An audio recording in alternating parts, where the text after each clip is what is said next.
यार बंद कमरे में प्यार करेंगे सुना था। लेकिन नड्डा साहब बंद कमरे में कौन सी बात करके निकल गए? समझ में आया कुछ क्या? तो सीन ये है, देश में रिजर्वेशन को लेकर बहस गर्म है। दिल्ली के जंतर मंतर में प्रोटेस्ट हुआ था, आप सबको पता होगा, 21 अगस्त को बहुत लंबा प्रोटेस्ट हुआ था। उसके बाद भी देश के अलग अलग हिस्सों में प्रोटेस्ट हुआ। तो आज जेपी नड्डा साहब बंद कमरे में एक बैठक करके आए हैं जो आंदोलनकारी थे उनके मुख्य नेताओं से। लेकिन कहानी में ट्विस्ट ये है कि बैठक खत्म हुई, नड्डा ने बातचीत की, लेकिन बातचीत को कॉन्फिडेंशियल रखा गया। मतलब किसी को बताया नहीं गया क्या बात हुई क्या नहीं हुई, और बोला गया कि जल्द दोबारा बैठक होगी। लेकिन आखिर अंदर बंद कमरे में आखिर बात क्या हुई? क्या रिजर्वेशन को लेकर कोई बड़ा प्रस्ताव सामने आया है? क्या आंदोलनकारियों की मांग पर बीजेपी ने कोई आश्वासन दिया है, या फिर ये सिर्फ बातचीत थी, उसके अलावा कुछ भी नहीं था?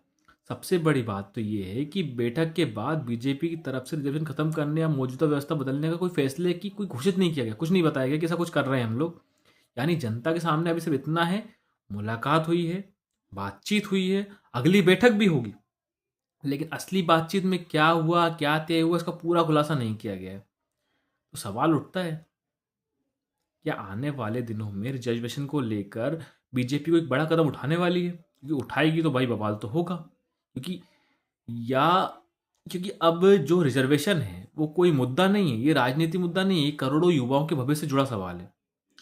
क्योंकि रिजर्वेशन का कानून हमारे देश में कितना बड़ा है इस हम सब जानते हैं कि इसको लेकर इतनी भी छेड़छाड़ हुई ना, तो या तो लेफ्ट पक्ष खराब खत्म कर देगा या राइट पक्ष खत्म कर देगा। ये तो मतलब बहुत बड़ी कहानी है।